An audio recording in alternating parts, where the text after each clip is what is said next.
Gold, trusted gold buyers. మీరు తాకట్టు పెట్టిన బంగారాన్ని విడిపించి ఈ రోజు ఉన్న మార్కెట్ ధరకు కొనబడను. So first of all from Amalapuram. అవునండి. ఏంటి అసలు అమలాపురంలో ఉన్నప్పుడు రైటర్ అవ్వాలి అని ఎలా అసలు? అలాగని కాదు. నాకు చిన్నప్పటి నుంచి సినిమాలు బాగా ఇష్టం. హ్మ్.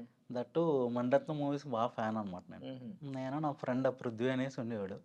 మేమిద్దరం ఎలాగైనా సరే ఇండస్ట్రీకి రావాలనేసి అనుకున్నాం. తను ట్రయల్స్‌లో ఉన్నాడు. హ్మ్. సో, నేను ఇలా రైటింగ్ సైడ్ నాకు స్ట్రెంత్ కొంచెం రైటింగ్ సైడ్ ఉండేసరికి రైటింగ్ సైడ్ వెళ్ళాల్సొచ్చింది. ఆయన ఏంటండి? ఆయన డైరెక్షన్ డైరెక్షన్ చేస్తున్నాడు సార్. ఇప్పుడు. ఓకే. సో మీరేంటండి మీ మీ ఐ మీన్ మీ అల్టిమేట్ ఎయిమ్ డైరెక్షనేనా? డైరెక్షనే. బట్ ఏంటంటే రైటింగ్ నాకిష్టం ఇంకా హ్మ్. దానికంటే కూడా. So I mean K ramp huge success అయింది. Thank you. So congratulations. Thank you. So first Sashi సినిమాకి రాశారు.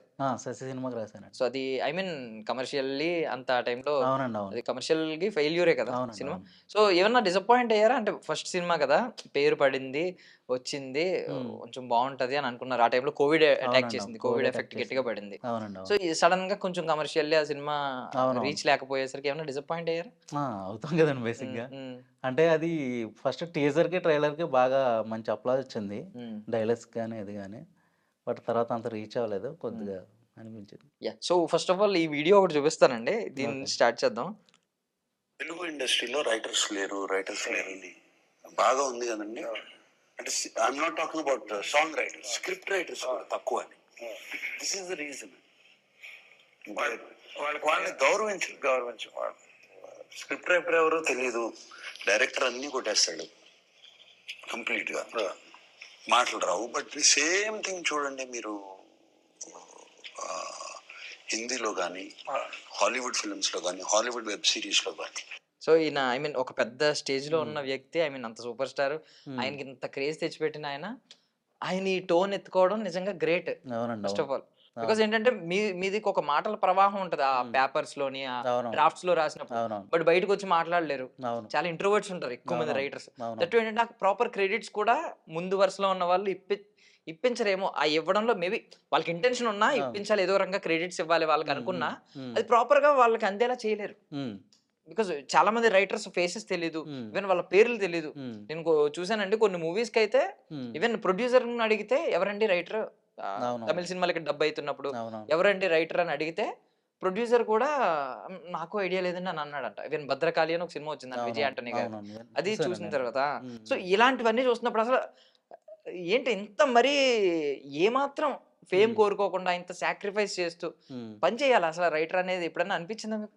నాకు అలా ఏం అనిపించలేదండి. హ్మ్. బట్ ఏంటంటే, సినిమా అనేసరికి నేనేం నమ్ముతానంటే, ఇప్పుడు డిఫరెంట్ డిఫరెంట్ ప్రొఫెషన్స్ ఉంటాయి కదండీ. హ్మ్. ఇప్పుడు డాక్టర్సో, లాయర్సో, ఆళ్ళు పోలీస్ ఆఫీసర్స్ ఎవరో ఇలాగా. హ్మ్. వాళ్ళేంటే దాంట్లో ప్రొఫెషనల్‌గా వెళ్ళుంటారు. వాళ్ళకి ఆ పనే తెలుసు. హ్మ్. సినిమా అనేసరికి ఏమవుతదంటే, ప్రతి ఒక్కరు ఇన్వాల్వ్ అవుతారు ఇందులో. హ్మ్. హ్మ్. ప్రతి ఒక్కరు సలహా ఇస్తారు, ఏదో ఒకటి చేస్తారు. హ్మ్. మొత్తం అందరూ చూస్తారు. అందరికి ఏదో ఒకటి ట్రిగ్గర్ అవుతుంటది, చెప్తుంటారు.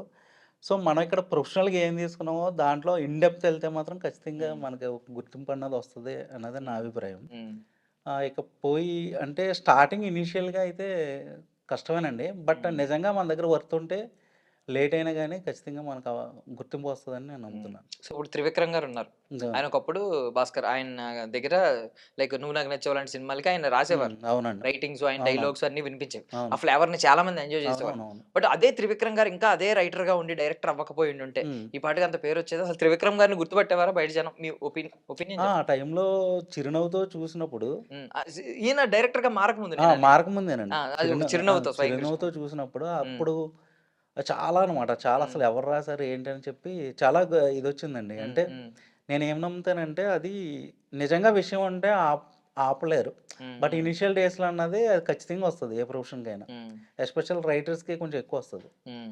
బట్ నిజంగా వర్త్ ఉండి విషయం ఉంటే మాత్రం ఓపికుండి హ్మ్. నిలబడగలిగితే మాత్రం ఖచ్చితంగా సో చాలా మంది రైటర్స్‌ని మనం ఐ మీన్ ఎవరినన్నా అడిగితే హ్మ్. మీరేంటంటే అంటే నేను రైటింగ్ కోసం వచ్చాను. రైటింగ్ నా హ్మ్. ప్యాషన్ అని చెప్పేవాళ్ళు నేనైతే జీరో అండి. హ్మ్. నేను ఇప్పుడు చూడలేదు. అవునవును. ఎవరిని అడిగినా ఎండ్ ఆఫ్ ది డే నేను డైరెక్టర్ అవ్వాలి అని డైరెక్టర్ వస్తున్నారు. అవ్వాలని. అవునవును. రైటింగ్ అనేది అవునవును. ప్రొఫెషన్‌గా ఎవరు ఎంచుకోవట్లేదు. అవునవును. తప్పక రైటింగ్‌లోకి దిగుతున్నారు. అంటే అవునవును. ఫస్ట్ స్టెప్ ఏదో ఒకటి చేయాలి. హ్మ్. హ్మ్. అందుకని ఇది చేద్దాం హ్మ్. అని చెప్పి దిగుతున్నారు హ్మ్. తప్ప హ్మ్. రైటింగ్ అనేది ఎవరికీ ప్రొఫెషన్ కాదు. హ్మ్. హ్మ్. సో క్రెడిట్స్ రాకపోతే ఇంతే అవుతుంది కదా ఇన్ ఫ్యూచర్ అవునండి. కూడా. అవునవును. వాళ్ళకి ఇప్పటికైనా ప్రాపర్ క్రెడిట్స్ అవునవును. ఇవ్వకపోతే హ్మ్. ఇదే అవ్వే అవునవును. ఛాన్స్ ఉంది కదా. అవును. మీరేమన్నా చెప్పాలనుకుంటున్నారా అసలు రైటర్స్ విషయంలో ఆ క్రెడిట్స్ ఎలా అందితే బావుంటది? నేను హ్మ్. 'పెద్దవంశీ' గారి దగ్గర ఒక సినిమా చేశాను. హ్మ్. ఒక వెర్షన్ రాశాను అనమాట. అప్పుడు ఆయన ఏంటంటే నాకు చెప్పింది ఆయన రాసుకోగలడు. అంటే ఇప్పుడు ఏంటంటే అదే ఇందాక చెప్పినట్టు ఏంటంటే ప్రతి ఒక్కరికి దీంట్లో ఇప్పుడు చాలా క్రాఫ్ట్స్ ఉంటాయండి. ఆర్ట్ డైరెక్టర్ అవ్వచ్చు, డిఓపి అవ్వచ్చు, ఎవరైనా అవ్వచ్చు. కానీ ప్రతి ఒక్కరు ఏదో టైంలో ఏదో ఒకటి సలహా ఇస్తారనమాట. అంత మాత్రాన ఆయన చెప్పారు కదా అని చెప్పేసి ఆయనకి క్రెడిట్స్ ఇచ్చేయడం అలాగన్నది పూర్తిగా అవ్వదు. ఎందుకంటే రైటర్ అన్నవాడు ఒకడు ఉన్నప్పుడు మేజర్ పర్సెంటేజ్ అతనే చెప్తాడు చేస్తాడు కాబట్టి అతనికి ఇవ్వాల్సిన క్రెడిట్స్ అతనికి ఇవ్వాలండి. నేను ఇందాక పెద్దవంశీ గారు అన్నాను కదా, ఆయన చెప్పింది ఏంటంటే ఆయన రాసుకోగలడు, చేయగలడు. బట్ ఆయన చెప్పింది ఏంటంటే ఇదే చెప్పాడు అనమాట. ఇప్పుడు యాజ్ ఎ డైరెక్టర్ గానో లేదంటో ఇలా ఇస్తాం మనం. బట్ రైటర్ అన్నవాడిని తీసుకున్నప్పుడు అతనికి ఆ రెస్పెక్ట్ అన్నది ఇవ్వాలి. ఇప్పుడు అతను 70% చేస్తాడో 80% చేస్తాడో అంటే సలహాలు ఇవి ఇవ్వడానికి సినిమా అన్నది అందరూ ఇన్వాల్వ్ అయిపోతారు. అదే కదా నేను చెప్పేది. ప్రొడ్యూసర్ కూడా ఏదో టైంలో చెప్పి పాయింట్ ఉంటుంది ఏదోటి. అంత మాత్రాన అంటే ప్రతిదీ ఇది చెప్పాడు అలా అని ఇవ్వలేం కదండి. అది రైటర్ అని ఒక పోస్ట్ ఉన్నదానికి చేస్తారు. అలాగే డైరెక్టర్ ఉంటాడు, అతనికి చాలా మంది సలహాలు ఇస్తారు మధ్యలో.